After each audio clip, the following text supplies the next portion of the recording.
Thin things always break quietly. I learned that at 2:11 a.m., standing barefoot on cold tile, listening to my wife rehearse my future in the bathroom mirror. Her voice was soft, careful, the voice she used when she wanted to sound reasonable to strangers, not the one she used with me. "I tried," she whispered to her reflection.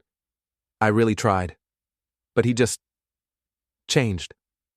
She paused, let the silence do some work, then added a small tremor, perfectly placed. I felt unsafe. I leaned against the kitchen counter and watched the microwave clock blink like it was judging me. We didn't own a microwave we used. She said they were tacky, but the clock worked, and at that moment, it was the most honest thing in the apartment. Unsafe. Before we dive deeper into this story, I have one small request. Please subscribe, drop a like, comment, and hit that hype button to boost this channel so more people can discover these incredible Reddit stories. That was new, creative even. For years, her complaints had been simpler: too quiet, too passive, too satisfied with less, too comfortable not wanting what everyone else wanted. I'd been boring, small, unambitious, a man who didn't expand her life. But unsafe? That word had weight. That word came with consequences. I waited until the shower turned on before moving. Old habit. You learn patterns when you live with someone long enough. You learn when the floorboard creaks, how long the water takes to warm up, when it's safe to exist without being perceived.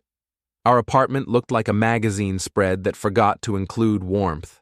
White counters, gray couch, art that meant nothing but cost too much. Everything curated, nothing lived in, including me. Lena had redesigned the place slowly over the years. First the photos disappeared, then my books, then the chair I liked because it faced the window. She said it blocked the light. Eventually I started feeling like a guest who stayed too long. She came out of the bathroom wrapped in a towel, hair damp, eyes sharp again. The performance was over. "You're still up?" she asked. I shrugged. Couldn't sleep. Too unsafe. She didn't smile. She never smiled when sarcasm landed too close to the truth. "We need to talk," she said, already walking past me. She didn't wait for agreement. She never did. She poured herself a glass of water, checked her phone, then sighed like someone preparing to be generous. "I'm giving you one last chance to be the husband I deserve." There it was, the line she'd been sharpening for months. She listed things the way she always did, calm, methodical, like she was explaining a performance review to someone who should already know better. I didn't listen to the details. I knew them by heart. More presence, more ambition, more edge, less me. She finished with, "I just don't know how much longer I can do this." I nodded, let the silence stretch, watched her eyes flicker just slightly. She hated silence. Silence meant she wasn't in control of the narrative. "Thank you for that," I said. She blinked, not the reaction she expected. I reached into the drawer by the door, the one she never touched because it wasn't organized, and took out the envelope. I handed it to her. Divorce papers, clean, proper. Prepared months ago after the third time she came home wearing a perfume she never wore for me. She stared at the envelope like it might explode. "What is this?" she asked, even though she already knew. "Your last chance," I said. "Not mine, yours." Her face changed, slowly, calculation replacing shock. "You're trying to scare me," she said. "This is a tactic." "No," I replied. "This is me opting out." She laughed then, a small, brittle sound. "You won't do this. You don't have the spine." I smiled. For the first time that night, it felt real. "I already did." She ripped the envelope open, scanning fast. I watched her eyes move, tracking words she hadn't planned for. When she looked up, her voice was calm again. Too calm. "You think this makes you powerful?" she asked. "You think anyone's going to believe your version?" That was when I understood something important. The affair wasn't the betrayal. The story was. She grabbed her phone and walked into the bedroom, already typing, already building the next version of me, the unstable one, the bitter one, the man who couldn't handle being left behind. I stood alone in the kitchen, listening to the city breathe outside our windows. Somewhere between the hum of traffic and the blinking microwave clock, I realized something else. She hadn't been sneaking around, she'd been rehearsing, and I was done being her practice run. The old house still smelled like dust and lemon cleaner. That's how I knew she'd been there.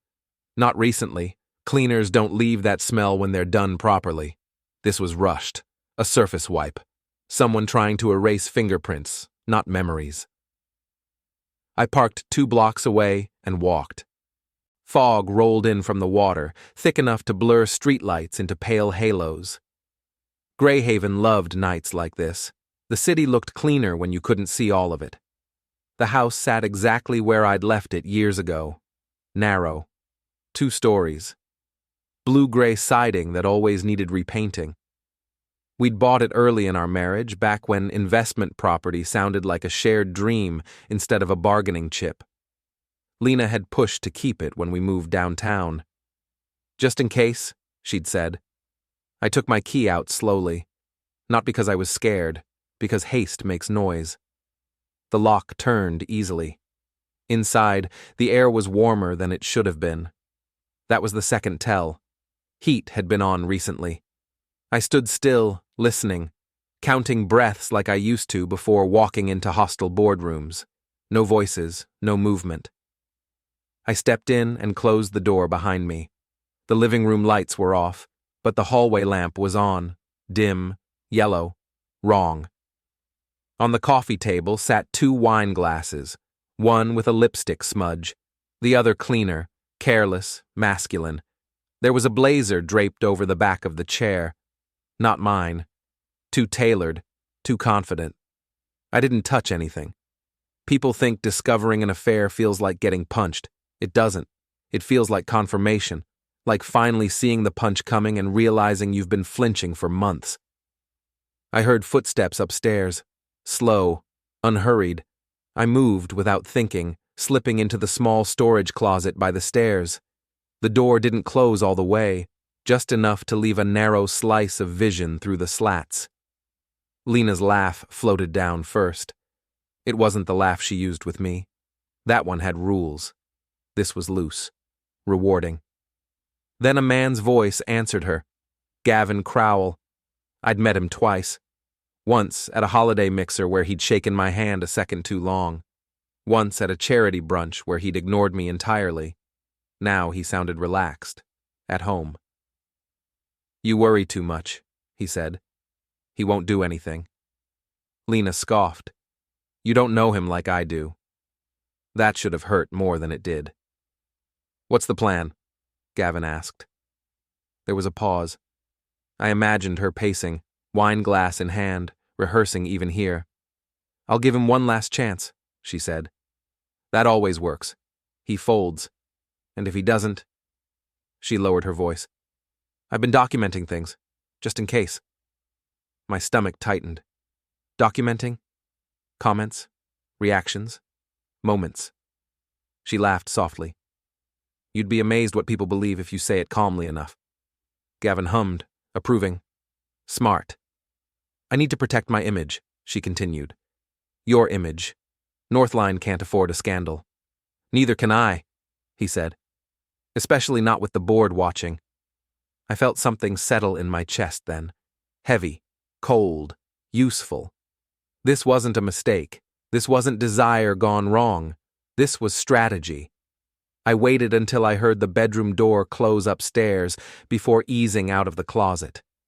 I moved the way you move through a museum, careful not to disturb the exhibit. I left the house exactly as I found it. When I got back to the apartment, Lena was already home. She was sitting on the couch, phone in hand, posture perfect. She looked up as I entered, eyes scanning my face like she was checking continuity between scenes. We need to talk, she said. I nodded, sat across from her. Let her set the stage. She sighed, soft, tragic. I'm giving you one last chance to be the husband I deserve. After years of her complaining, I replied, "Thank you for that." Then I handed her the divorce papers I'd had ready for months.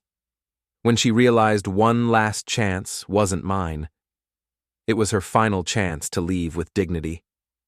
Something sharp flashed behind her eyes, not fear, calculation. "You really think this ends well for you?" she asked quietly. I stood. "No," I said. "I think it ends honestly." She watched me like I'd just become a stranger. And somewhere between the kitchen light clicking off and the bedroom door closing behind her, I understood the truth. She wasn't afraid of losing me. She was afraid of losing control of the story. And I wasn't done listening yet. I didn't sleep. Not because I was angry. Anger is loud. This was quieter than that. This was the sound a safe cracking makes when you finally turn the dial the right way. Lena slept like someone who believed the world still bent toward her, curled on her side, phone charging on the nightstand, face smooth, untroubled. I lay on my back and stared at the ceiling until the gray of early morning leaked through the curtains. At 5:42 a.m., she rolled over and checked her phone. A reflex. No message yet. Disappointment flickered across her face before she masked it. She got up without looking at me. "I have an early meeting," she said. "Don't wait up tonight." I almost laughed. Almost. The door closed. The apartment exhaled. I waited 10 minutes. Not because I had to, but because patience is a habit you develop when you've been underestimated for a long time. Then I moved. Lena traveled light for someone who carried so many versions of herself. One laptop, one designer bag, one carefully maintained illusion. But there was always an emergency kit. Every control freak has one. Hers lived in the hall closet, tucked behind winter coats she hadn't worn in years. Inside, a spare charger, cosmetics, a pair of flats, and a second phone. Black, unmarked, powered off. I didn't rush. Rushing creates fingerprints, literal and otherwise. I sat at the kitchen table and turned it on like someone checking the weather. No password. Of course not. Passwords slow you down when you're already convinced you're smarter than everyone else. The Notes app was open. The first list was titled, Incidents, Evan. My name, reduced to a case file, dates, times, short clinical sentences, raised voice when questioned, blocked doorway during argument, cold behavior after criticism, sarcastic comments, emotionally dismissive. I felt something cold brush the inside of my ribs. None of it was illegal. None of it was provable. That was the point. It was all just framing. There was a folder of voice memos. I hesitated only a second before pressing play. Her voice filled the kitchen. Soft, shaky, perfect. "I really didn't want it to come to this," she said. "But I don't feel safe anymore. He's unpredictable. He keeps records of things. He watches me." She stopped, cleared her throat.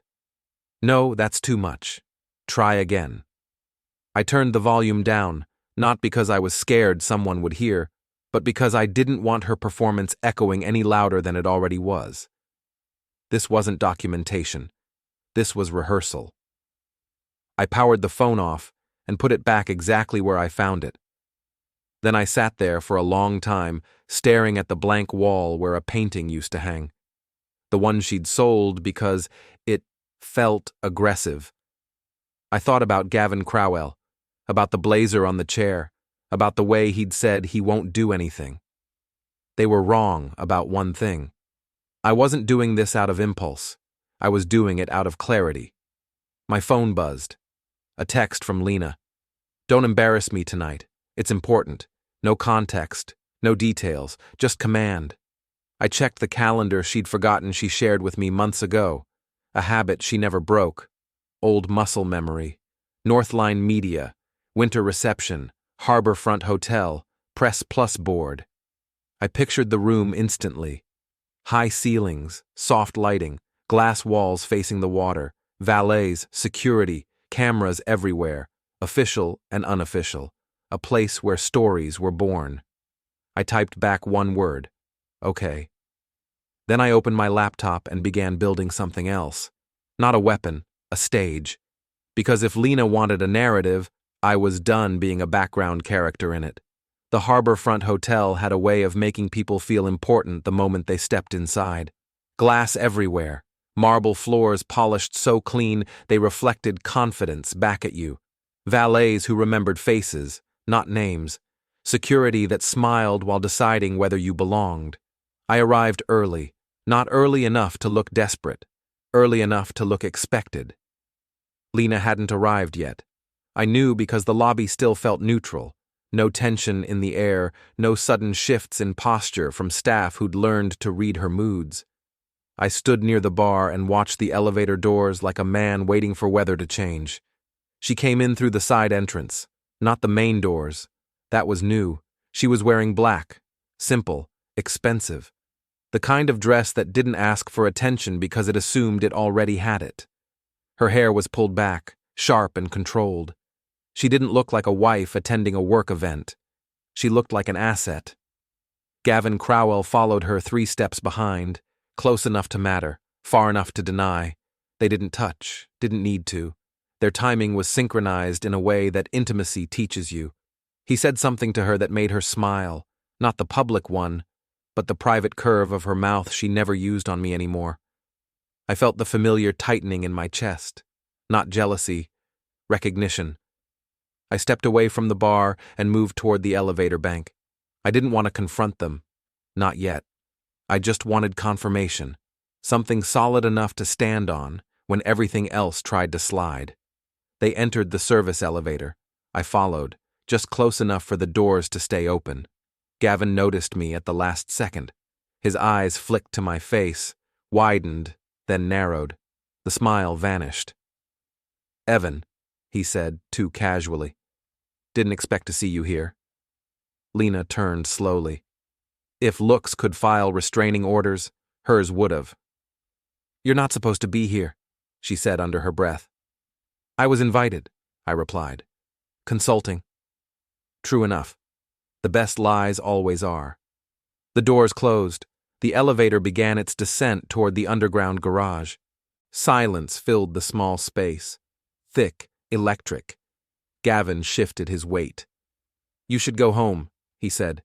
"This isn't appropriate." "Funny," I said. I was just thinking the same thing. The elevator stopped. The doors slid open. Gavin moved first. Fast. He bolted out into the garage, weaving between parked cars like a man who suddenly remembered he had something to lose. Lena stayed behind for half a second, long enough to hiss my name like a warning, then followed him. I went after them, not running. Running draws attention. Running looks guilty. I walked fast, cutting angles, tracking reflections in windshields. The garage echoed with footsteps, engines turning over, a car alarm chirping as someone unlocked something expensive and unnecessary. Gavin was headed for the stairwell. I caught him at the door. I didn't punch him, didn't tackle him, didn't do anything cinematic. I slapped him. Once. Open-handed. Clean. The sound echoed louder than I expected, a sharp crack that cut through the garage like punctuation. He froze. I leaned in close enough for only him to hear. "You step into my life again," I said calmly, "and I will dismantle yours piece by piece. Not loudly, not illegally, slowly." His breathing hitched. His confidence didn't vanish, but it cracked. I stepped back first. Control is about who leaves. I turned and walked away, my pulse steady, my hands relaxed at my sides. Behind me, I heard Lena say my name. I didn't stop. When I reached my car, there was a folded piece of paper tucked under my windshield wiper. No handwriting, just printed words. "Careful, Evan. Stories cut both ways." I sat behind the wheel for a long moment, reading it twice. Then I smiled. I didn't tear the note up. I kept it. People who threaten you always assume you'll react emotionally. They never expect documentation. I slid the paper into my glove compartment like it was a receipt. Because that's all it was. Proof of intent. Back home, Lena wasn't there. Her side of the closet was untouched. clothes hanging like nothing had shifted. That was her tell. When she planned to leave, she packed in advance. This time she wanted me uncertain. I sat at my desk and opened a blank document. Title, timeline. Not evidence, not accusations, just facts. Dates she came home late. Calendar entries that didn't align. Hotel charges that appeared and disappeared. Messages she'd left open on the kitchen counter. The second house utilities spiking on nights she claimed to be on calls. Patterns. Truth doesn't need decoration. It just needs consistency. I called Mara Klein just after midnight. She answered on the second ring. "Tell me you're not asking for favors," she said. "I'm asking for professionalism," I replied. "Paid." That got her attention. We talked logistics, screens, permissions, event flow. Nothing illegal, nothing dramatic. Just making sure that if something needed to be shown publicly, it could be, cleanly. "You sure about this?" she asked at the end. "Once it's out, you don't get to control how people react." "I've been reacting for years," I said. "It's my turn to act." She was quiet for a second. Then, "Send me what you have. I'll tell you what's usable." When I hung up, my phone buzzed. A new message. Unknown number. Attached was an audio clip. Cropped, edited. My voice, sharp, clipped, stripped of context. "You don't get to decide everything." Below it, a single line of text. "This is what people will hear." I stared at the screen until it dimmed. Then I opened my laptop again and added a new section to the document. Counter-narrative. They thought this was a war of noise. They were wrong. It was a war of timing. And the reception was only the beginning. The pier was loud in the way places get when they pretend to be relaxed. Music drifted from somewhere I couldn't see. Glasses clinked. Laughter rose and fell in rehearsed waves. Greyhaven's boardwalk was full of people who wanted to be noticed without admitting it. Lena spotted me immediately. Her spine stiffened. Her mouth curved into a smile that didn't reach her eyes. She approached like she was walking onto a stage she'd memorized. "You're following me now?" she asked, just loud enough for nearby ears to tilt in our direction. I checked my watch. "If I were following you, I'd be late. You're predictable." That landed. She leaned closer, lowering her voice. "You're embarrassing yourself." "No," I said calmly. "You're trying to make me react." Her nostrils flared. There it was. The crack in the polish. A couple walked past us. Lena's hand brushed my arm, light but deliberate. A prop touch. She wanted witnesses. "Please," she said, louder now. "Just leave." I smiled at the couple as they passed. "We're fine." They nodded, relieved. Drama is only fun when it's not yours. That's when Gavin arrived. He came in hot, all protective posture and narrowed eyes, like a man who'd practiced this moment in his head. He positioned himself half a step in front of Lena, ownership disguised as concern. "Evan," he said, "this isn't the place." "You keep saying that," I replied. "Yet, here you are." People were watching now, not obviously. Side glances, reflections in shop windows, the beginning of a story forming. Gavin reached out and grabbed my sleeve. Not hard, not violent, but deliberate. I looked down at his hand, then back up at his face. "Let go," I said. He didn't. I twisted my arm just enough to break his grip and stepped back. He stumbled a half step forward, knocking into a trash can. Nothing dramatic, just clumsy enough to look bad. Lena gasped. "Don't touch him," she snapped, pointing at me. "See? This is what I mean." Her voice carried. Heads turned. I raised both hands slowly, calm, visible, a man with nothing to hide. "Interesting," I said. "You didn't mind him touching me." That confused the moment. Confusion stalls momentum. Gavin recovered, jaw tight. "You're done," he said. "You don't get to harass her." "Harass?" I repeated. "I haven't raised my voice, haven't touched anyone, haven't even said her name." I leaned in just enough for him to hear. But you came running, I whispered, like you always do. His eyes flicked, just for a second. Fear isn't loud, it's quick. Lena stepped between us, forcing tears into her voice. I can't do this, she said, backing away. I feel unsafe. There it was, the keyword, the trigger. I nodded slowly.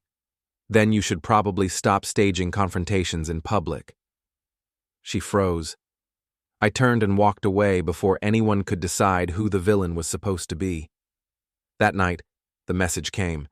An unknown number again, another audio clip. This one cleaner, shorter. My voice cut sharply at the edges, stripped of the calm around it. Don't push me. Below it, next time, it won't be edited. I sat on the edge of the bed and listened to it twice. Then I laughed, because I finally understood the mistake they were making. They thought this was about escalation. It wasn't. It was about framing. And they were rushing.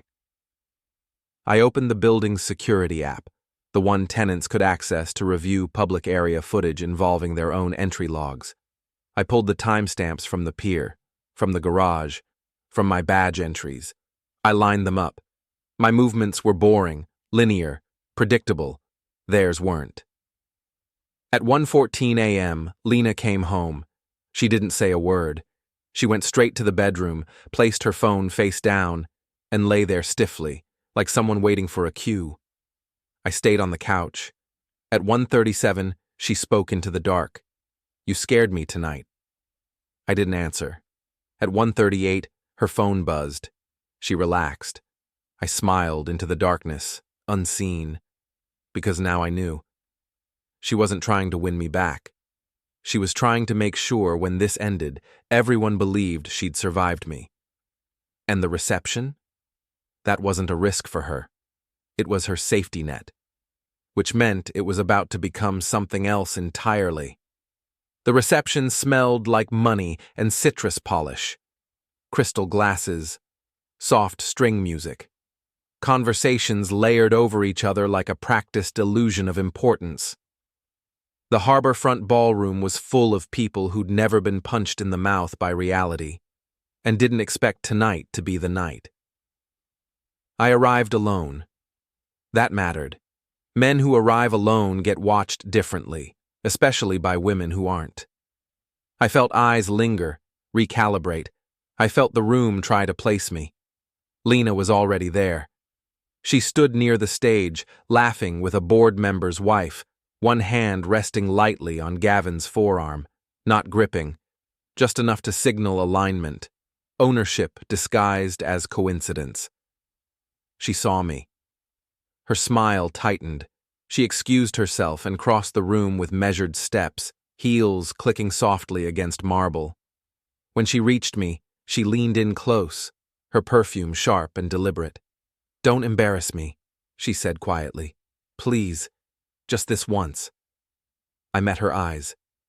I won't, I said, and meant it. She searched my face for sarcasm, found none. That worried her more than anger ever had. The lights dimmed slightly. A subtle cue. The room shifted, attention angling toward the stage. Gavin adjusted his jacket and stepped forward, confidence settling over him like a tailored coat. Applause followed. Warm, automatic, unearned. He waited for it to taper off, smiling the way men smile when they believe they're untouchable. He began to speak. About integrity, growth, leadership, Northline's commitment to safe, progressive environments. I watched Lena as he spoke. Watched the way she nodded at the right moments, the way her posture mirrored his. They'd rehearsed this. Not the words, never the words, but the feeling.